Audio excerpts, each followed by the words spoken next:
نعومة شومسكي من وجهة نظره عنده تفسير، نشوف إذا كان ده ممكن يكون مظبوط ولا لا.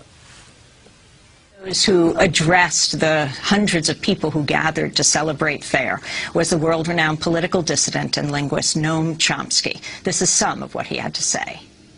The U.S. and its allies will do anything they can to prevent authentic democracy in the Arab world. The reason is very simple.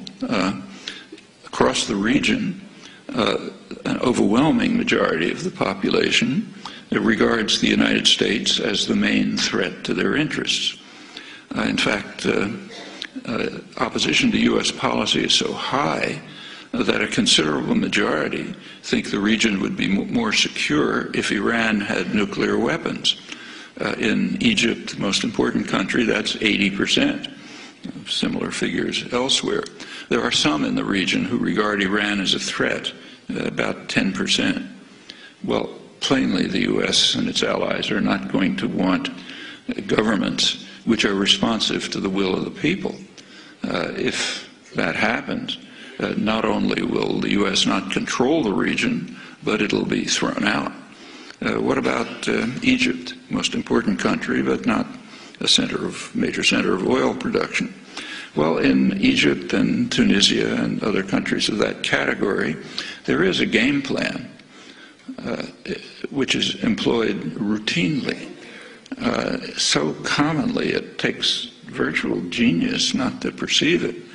But when you have a favored dictator, for those of you who might think of going into the diplomatic service, you might as well learn it. When there's a favored dictator and he's getting into trouble, support him as long as possible, full support as long as possible. When it becomes impossible to support him, like, say, maybe the army turns against him, business class turns against him, then send him off somewhere, issue ringing declarations about your love of democracy, and then try to restore the old regime, maybe with new names. And that's done over and over again. It doesn't always work, but it's always tried. Somoza, Nicaragua, Shah in Iran, Marcos in the Philippines, Duvalier in Haiti, Chun in South Korea, Mobutu in the Congo, Ceausescu was one of Western favorites in Romania, Suharto in Indonesia. It's completely routine, and that's exactly what's going on in Egypt.